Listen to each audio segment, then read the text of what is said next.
Hi, I'm Mohamed Konneh.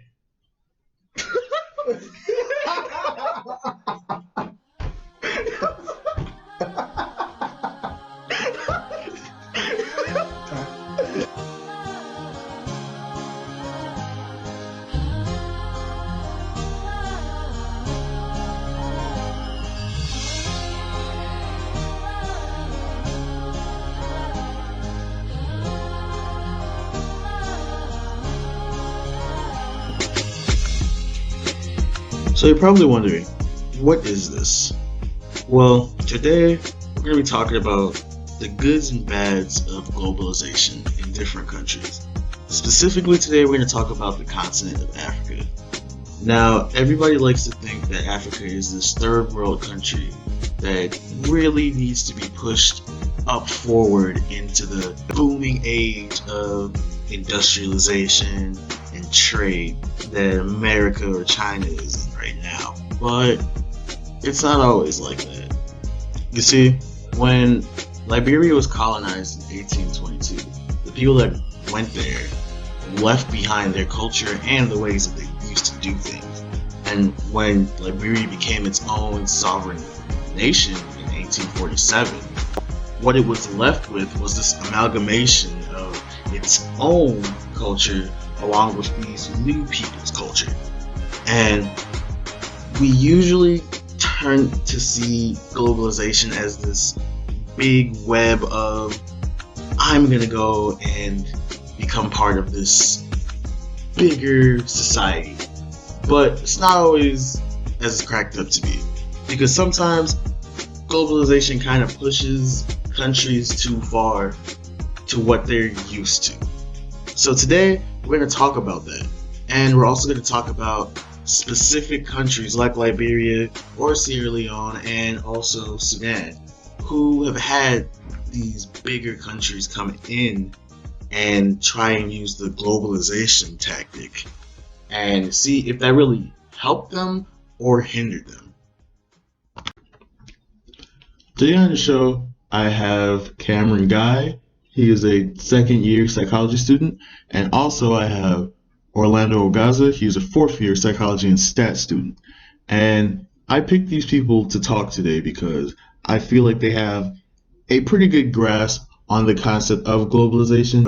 Cameron is from Belize, Orlando is from Mexico, and I'm from Liberia. So we kind of get to see what happens when people come into your country and try and take your resources as well as everything else, and then just kind of up and leave without doing anything good for us. So we're gonna get to see some different perspectives. I love you so much, and I want no trouble. My baby, my cocoa no chew. You my honey, my sweetie bitty. I love you when I. Alright, so my first question is globalization a bad thing? And I ask this because some countries, like South Sudan, aren't really up to speed with the rest of the world. So if we, as a bigger country, aka America, come in to bring them up to our level, would that help or hinder the country? There's definitely a hindrance. It's one thing to, propel a company into a region. It's another to make people, like you said, putting them up to speed to how, like, say, Americans are. Because if you look at a 3-year-old today, they know how to use the touchscreen phone. I can tell you off the bat, 3-year-olds in Sudan might not know how to use not even a flip phone. And that's not to say anything about the country in development. That's just to say they didn't grow up with the stuff we did. Mm-hmm. See, you can notice that developmentally, children in this country know way more about technology than a lot of people in Africa do. So no, I don't think it's a good thing that we're trying to, to me, it seems as if there's some sort of forcive progression there. Like it's like America's or certain American ideologies, like, oh, they're not up to our speed. Let's go over there and make them, push them until they reach our level of like technological comfortability. Like, no, that's not going to work. It's just going to break everything apart and also distress the people. Like maybe people don't want that stuff. Maybe they're content with how they are. So yeah. Oh, yeah, man. Let's just take that in for a second. Listen to what he just said. I want to go back to the question you first said. You said, is globalization a good or a bad thing? The answer to that question is it's a matter of perspective, really. It's good for someone, but it's also bad for another. So these big organizations, Fortune 500 companies, coming in, it's good for them. There's a lot of benefits for them. But the people that suffer are people like the Sudanese people who live a quiet, humbled, agricultural life. They have no need for modern technologies. This is their culture. They've lived like this forever. And in comes Big Bro America, stepping their foot in one more place where they don't really belong. Classic, really. Uncle Sam trying to be everyone's uncle. Yeah, no, it's not even like America's just used as the example here because it's like we've always been known as the country with that wants to stick its nose in everyone's business. But this could also be Britain, could also be the Spanish, it could also be any country in Europe, any country in Asia can do this too. But right now we're solely focused on Africa. And again, going back to I think the points we can all agree on is like you can propel any type of business you want, but you cannot adjust modernization. That has to be at its own speed. You can't change a person's like perception on how beneficial technology could be or how they need it. If people are content the way they are, you can't change anything about that. Like, then it turns violent. Like, then people want to start forcing change, and it's like you don't want it to get at that level of extreme. So, okay.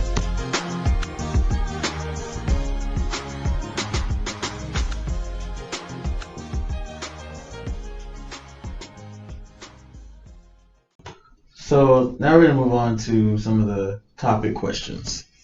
So today we're going to talk about 3 main points: political, economic, and social. So for the political, how do you all feel about these government leaders doing these things to our countries in Africa? Like Liberia, Sierra Leone, the Congo.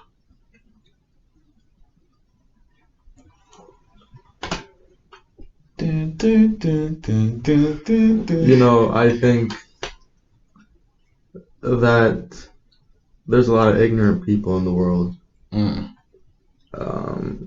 lot of people still think Africa and they think lions, monkeys, giraffes, zebras.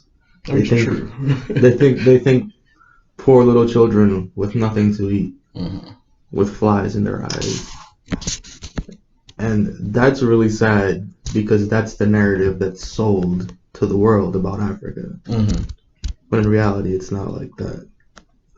And so I think what you're saying about governments doing these things to its people, it's like it's the government's responsibility to inform the world of what it's actually like in Africa, but they don't do that.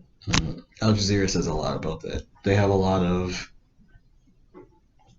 points that they use from these other news sources that shows the bad parts, and I think like that's just all media. Like a lot of people don't have the attention span to go through the whole story, so news usually focuses on the most emotionally grasping images. So when these big wigs, like let's say, like we've been using, America comes in, and we have George Bush who was talking to the Sudanese president just for them to split up, I feel like that's a very bad decision on the South Sudanese president because they had a war before. And I'll always say this, but war makes a lot of money. And who likes a lot of money? America, right? America has a lot of interest in other people's business, like Orlando was saying. So the fact that we came in, we all know for a fact that we didn't just say we want them to be safe. We want South Sudanese. We want Liberia. We want any country, insert country here. We want them to be safe. No, there's a reason why. Sudan has a lot of natural resources, but they don't have the infrastructure to use all of that. It's true. And I always say, if you don't need it, why use it? Use what you need. I mean, devil's advocate argument to this political topic is like there could be some sort of diplomacy out of this. So say that we say there's a or a tech company goes into any country of Africa. Let's just use South Africa as a convenience because they got a body of water that's there for trade. And say you needed technology from China. So that means that now there's a tie. There's going to be a growing bond between the Chinese and the South African people. Usually, or ideally, we romanticize the idea of politicians, coming together and being like, all right, let's think of solutions for the world together. And it's one superpower. China's a big influence on the world.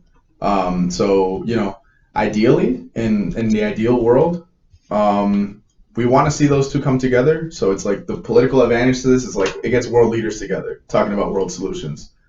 But again, that's ideally. I don't know if it's actually going to happen because all this revolves around one thing and it's money. Mm-hmm. And money influences a lot of things for good and bad.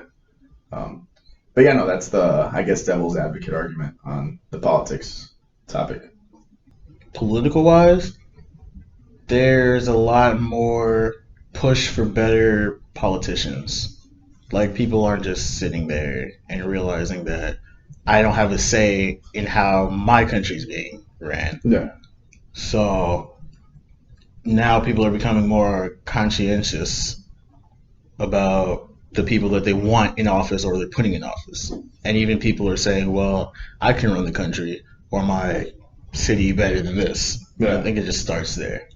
I mean, it's also a thing where people are conscious that they don't have, absolute power. So they're like, yeah, might as well put a guy there that can lead us. Like it's sad, but at the same time, it's like sort of like a preparation thing. Like it's like I know we don't have as much power as we think we do, but we can elect someone that if we know they're gonna have power, you might as well put someone good. And so I think the thing you said about people waking up politically, it happens. Mm-hmm. Like it has happened and it's gonna keep happening because as long as globalization is alive, we need politicians that can actually propel good policy. It's gonna look good on the country. So. And from seeing all these other countries, like with the people who are in office, like when Sudan's president, he met George Bush, and now he has his hat, which was funny to me, like to get George Bush's hat, but I don't know, that was pretty cool. Just to be like, hey, like, well, I see the United States is doing this, I see China's doing this, I see Russia, Yeah. But all these people are doing it. Why can't I do this? No, yeah. At that point, then it's hegemonic. Like it's very. Well, other countries are doing it. Other powerful countries are doing it. Why can't I do it? And it's like it somewhat pushes nationalism too. Like in terms of like good nationalism, not like psycho racist nationalism. We're talking like let's take pride in our country and push ourselves to be part of the number ones, or not even number one, but up there with them. Mm-hmm. So.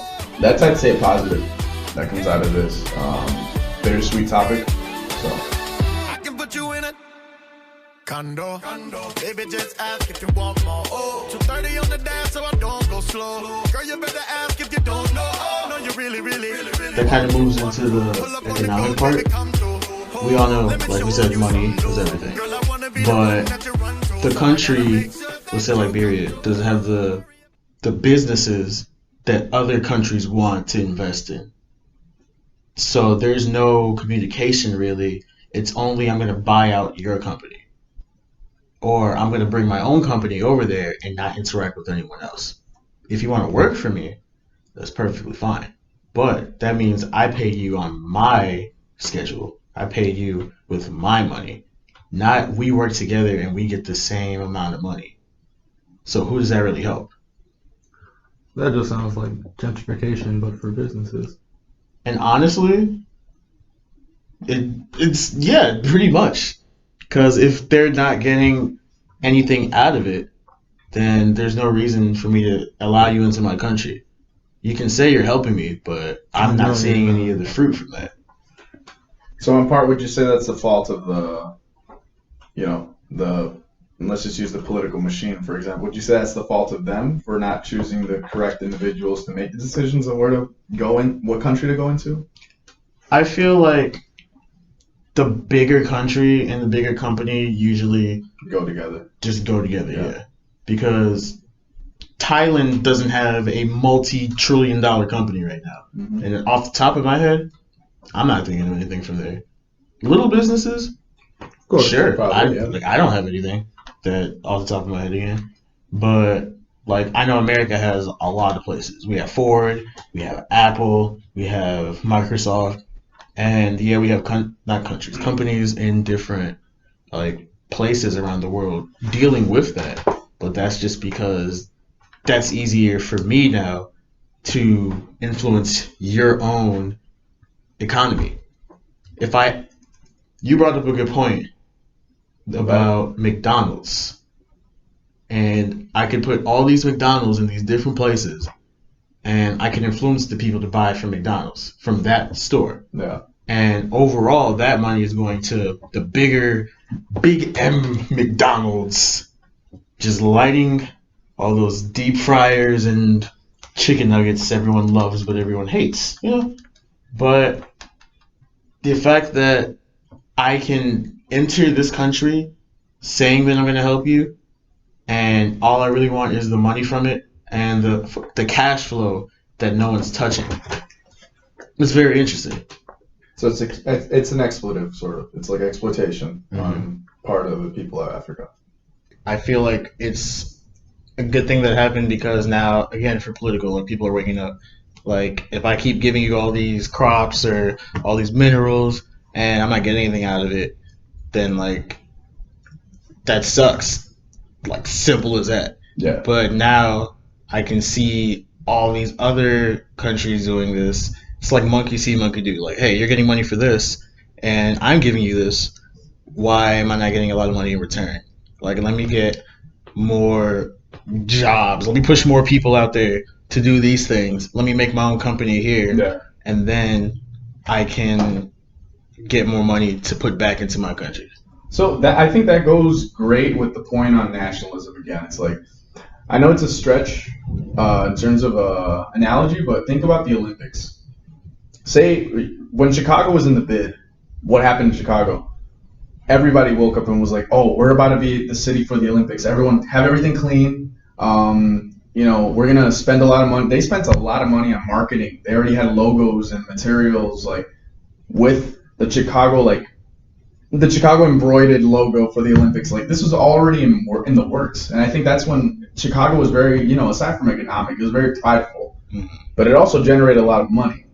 So it's like I feel like economically, globalization pushes a country to love themselves, and then that's when they start generating stuff like, hey, we need to be part of this global movement of not like globalization per se, but they're like, hey, there's a spike in countries moving toward big business. We should be in that too. So it's like that's where the economic spike comes from, because now people are really taking it seriously. Like, yeah, I want to be number one too.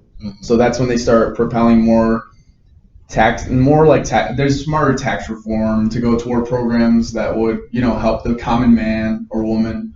I just think people start taking things serious when it's like their country's on the line, and especially their money. So She want to dance it, maybe my way. There's a lot of T-Mobile because T-Mobile is really a quote-unquote foreigner company. Just like how Citibank is more for foreign people that come overseas. It's easier for them for some reason. Everyone has a lot of money, or they don't have a lot of money. It's just easier to sign up with Citibank. So now, T-Mobile's getting a lot of money from them. T-Mobile's not doing anything for the economy. T-Mobile stores have about like 4 people in them at any given time. that's facts. If you build a T-Mobile, there's probably like 4 jobs. that are opening up. Maybe you could hire like 15 more for like cleaning and stuff, but that's it. It's not creating any jobs. It's not creating any more cash flow. So what constitutes a successful business then? Something that can give back and help support that country. Lift its economy up. Yeah. But what moves it from just being a company to being a global, like, fall under the umbrella of globalization? What does that company have to do to fall in this definition? Well, I think they've already done it. The fact that they are in Liberia and they've grown to be at this abnormally large capacity. The simple fact that they have already kind of, for lack of a better term, infiltrated the country. Mm. They're reaping in all these benefits, and the country and its people are seeing none of it. This very action shows that globalization is quite Still don't like T-Mobile.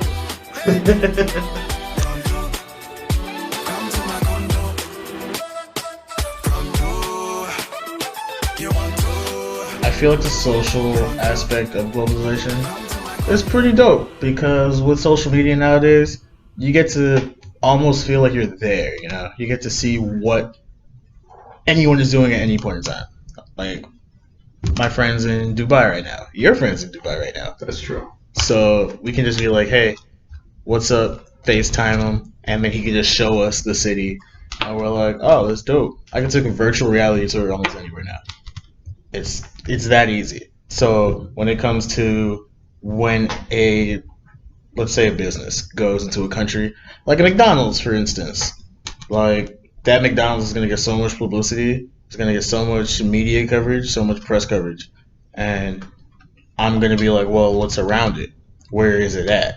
And then you're going to start seeing the area, and that's when people are going to be like, oh, there's a McDonald's out there. Maybe if we go next to it, like Burger King, for example, then they're going to start building a bigger like infrastructure there.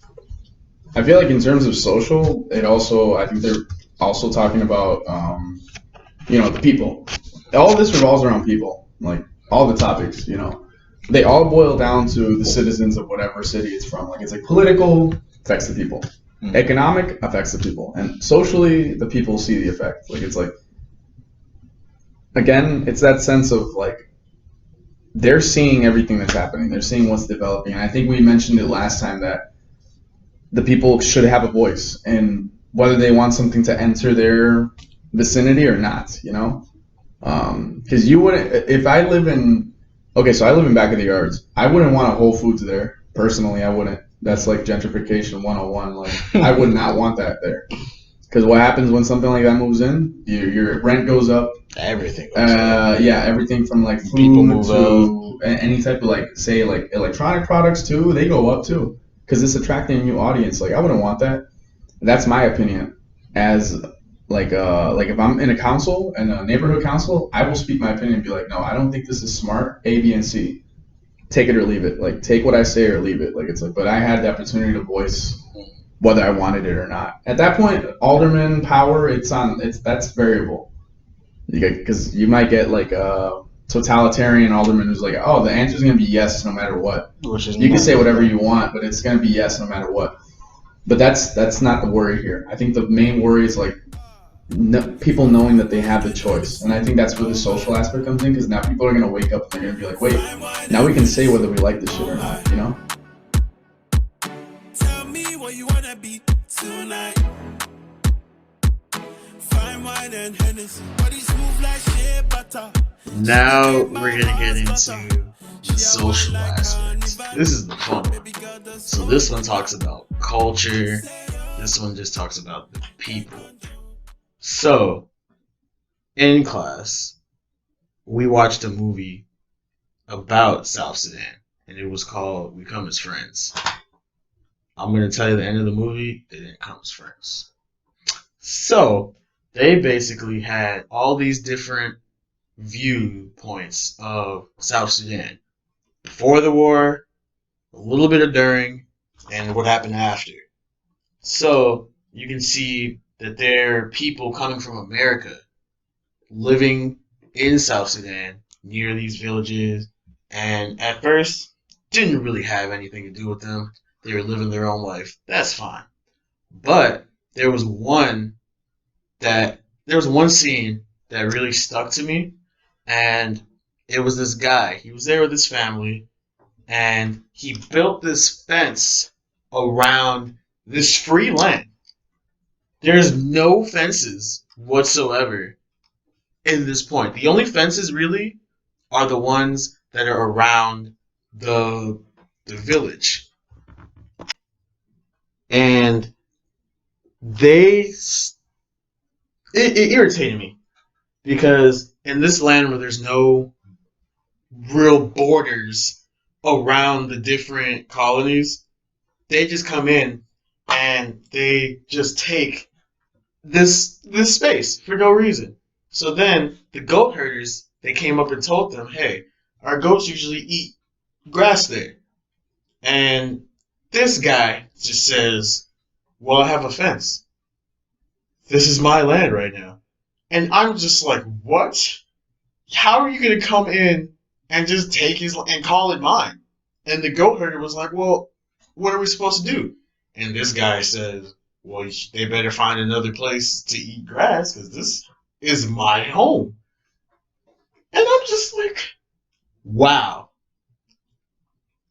This is why I think that globalization for underdeveloped countries without any help whatsoever are really bad, not just for their economy, but for their culture as well. There's another scene about this kid, a little cute little baby, but he was naked at first. So then this family comes in, and this old couple, and the old lady's like, "Oh, their nakedness is not good." And first of all, if the baby want to be naked, let the baby be naked. Exactly, preach, man. Preach. Let, you know, You know, you're talking and I'm listening and I'm like, globalization is sounding a lot like modern day colonization. it is. Yeah. It's I just come with a in, lot take of whatever I extra want. steps. Yeah. A lot of extra steps, and the only difference with this and colonization is you're technically supposed to get something out of it. Like it's supposed to suck at the beginning, like colonization, but I'm supposed to be better at the end of it, or like sometime at the end. So with this baby, this lady's like, "Oh, this will never do. They can't be naked. It's not good in God's eyes," which is another reason why some colonizations happen because of religion. But that's another topic for another day. Wink, wink. So this old woman puts shoes on this little baby, and this baby is not having it. He is just upset. He's like, "What the heck is on my foot right now? I can't see it. It's getting eaten. I don't like this." And now there are schools in South Sudan that if you don't have on the American clothing, then you just get kicked out. Or you get beaten. Oh, they throw hands at these schools. Oh, yeah. And they're like 8 or 9. Now, if a 40-year-old woman was like, you better take off your traditional clothing and your earrings and put on these Daisy Dukes and Crocs. Oh, she finna get it. Yeah. So, how do y'all just feel about that? The social, like, morphing, the forcing of culture change with this globalization. Because it's bound to happen. Just because you do it in a different manner that may seem nicer, savagery is savagery nonetheless. You know, we're living in a day and age where I thought that we had put all these kind of facts behind us. It leaves me speechless. I'm baffled. I'm boggled. Like, people are still coming in to other people's homes, other people's land, things that they know nothing about, and saying, "My way is better, much better than yours. You'll be doing it my way now, or you'll die." Like, we don't live in olden times. We have societies with laws, rules, structure, and that should apply to everybody. It's interesting. Like you guys mentioned, the like globalization is sort of like the modern day colonization. It all comes down to rhetoric. The way you phrase something, the way you phrase something being done. Like Another topic that this is controversial with, like the Palestinians and the Israeli people are right now, like the Israelites are talking about this is like, oh, what we're doing is holy, but in reality it's genocide. Mm-hmm. So if you slap a God sticker on it, it's fine. Yeah, free Palestine, but like free my man's Palestine. Free Palestine, really. But back on topic, like it all depends on rhetoric. Is all these acts are defended by a mindset. Mm-hmm. They're defended by a mindset like, no, this isn't what you think it is. It's something better. But like you said, the outcome is missing. And when the outcome's missing, that leaves one thing. You regress to the other stage. Mm-hmm. And the other stage in this case is colonization. Because you don't see an outcome. You expecting something to happen is different than actually getting it. Because then you don't work off anything. You don't have a base model. You don't have a trial and error. It's just error. That's it.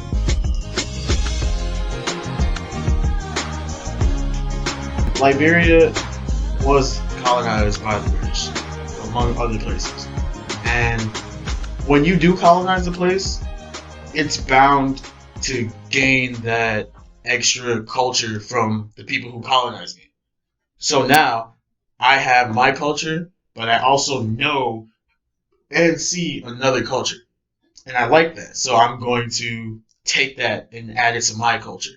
Or I can drop my culture and go to that culture and learn from them. And in the end, there's all these different people in Liberia. And now we have all of this muddled soup of culture. And when they left, the culture didn't leave them. It stayed. And it just started blooming. But that was really it. Because the British were pretty rich, like in their time. Because if you can colonize a place, you gotta have some dough, you know. Yeah. So it's weird to me that I've been in this. If I'm the British, for example, I've been in this country and I didn't really do anything for it. I know I used it for space, for its people, but I'm going to just up and leave. And then later on, that information that we had from the British didn't really change anything. Because now our flag looks just almost like the American flag right now. Liberia just has 1 star instead of 50 because it's one republic. So why is my country not at the same level as other countries just because we were left in the dirt? That doesn't make any sense to me. Like, yeah, we left you, but we left you with a piece of us. So with globalization, the modern day colonization, if I do come into a country, there's no difference in what happened to Liberia, in what happened to Sierra Leone, in what happened to South Sudan. All these places, the richer country comes in, but we're not trying to help them. We're using it for our gain. And now, with the social aspect, with social media and all of this, now we can do it and we can justify it without going to the Bible anymore, without worrying about, oh, this is the rules. Now, everybody on the internet is justifying it.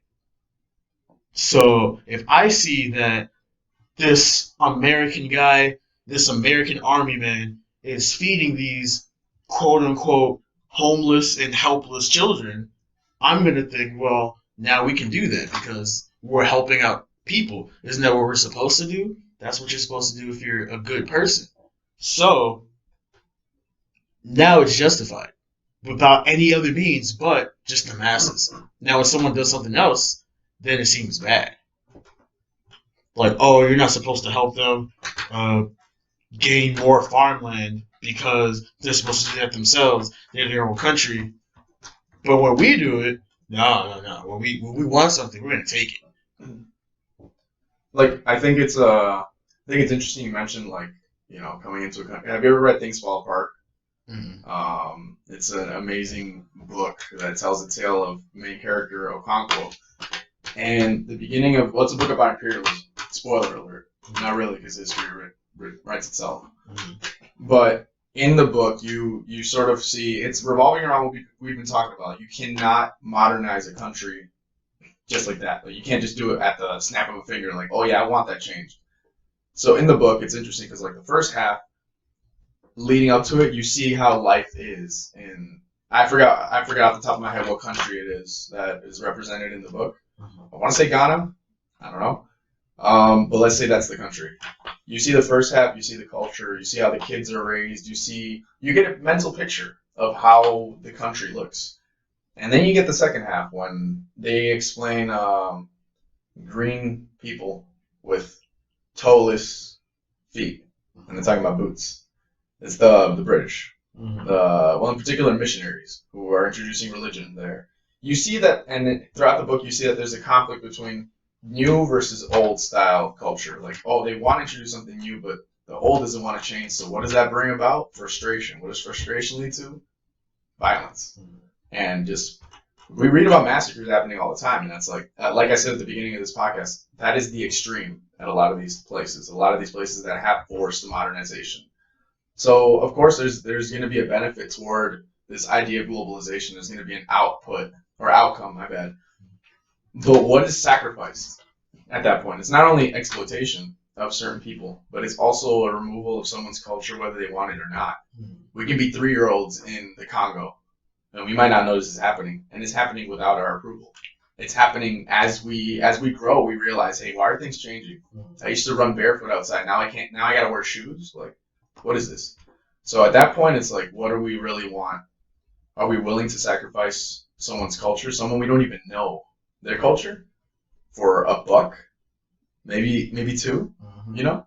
Because who's to say this business is gonna flourish in the area that it's put on? I don't think we ever mentioned that. I'm like, who's to say that it's gonna be successful wherever it is? People might not like it, but at that point, it doesn't matter whether it's successful or whether it fails. It's gonna take a lot to build that corporation in the spot it is, and part of it is depleting culture. So to sum it up, it of course has its benefits if there's an outcome, but it definitely has its drawbacks, culturally especially. I'm thinking worst case scenario here. Worst case scenario is genocide. Yeah, genocide. Yeah. And that's just the crazy thing. And you know, let's say the government, because like we're gonna go from a societal perspective here. The government will agree to have these big corporations come in and build and disrupt cultural. Whose government? Who's ever. It's like this is like a model I'm building for countries that are, you know, under the quote unquote attack of globalization. It's like a model, you know. These governments will allow these huge corporations to come in and build and disrupt, like I said, cultures, environments, communities. And, you know, as you said, over time, people get frustrated, and when they lash out, rightfully so, that's when the government and these companies turn against them, and they start writing narratives of like, oh, like crazy mobs and like people that are rebelling, and then they quote them as rebellion, and that makes it a lot easier for when they start killing. Take control of me. Throughout this whole podcast, I've come to realize that there's a lot of good in having globalization happen in impoverished countries. There's also a lot of bad. And overall, I feel like this could be connected to a modern version of Marxism. I mean, no, not Marxism. It could be, yeah. No, in terms of the theoretical beauty of it, yeah, it's a beautiful theory on paper, but in terms of practice or practicality, no, it's not. It's not. Like, no, you did good in mentioning Marx because, like, that's the perfect example for something that's great on paper but not in practice. You know, Because I feel like just the fact that two countries are, let's just say these countries are people. Just because you can talk to a person doesn't mean that you should. I don't know what they're going through, and I don't want to give them any more issues. If this person is reading at like a 5th grade level and I'm in college, I can help that person, but that doesn't mean that that person wants my help. And then I'm in the wrong or at least overall, I'm in the wrong if I'm trying to force this kid to start reading at a higher level than what he actually is. If I bring him up to in his speed, like he goes to the sixth grade, then seventh grade, and so on and so forth, that's fine. But I can't force this kid to read at a high school level, even though it's easy for me because I'm in college. Yeah. But this kid's like, what does alabaster even mean? And it's like just simple things like that. I can't force a country to have the technology that we have if they don't even have a sufficient energy source. No, not even that, but it's also I think something that should also be taken into account is like way of life or the way, like life satisfaction. Like I don't know how we quantify that or how you would find that on a data sheet, but it's like maybe people are happy the way they are. Like it's like maybe people are content. You don't need an iPad, you know? You got sticks and stones. Like maybe that's how you live and you choose to live like that. Maybe it's family. Yeah, probably family too, but no, I'll stay with sticks and stones.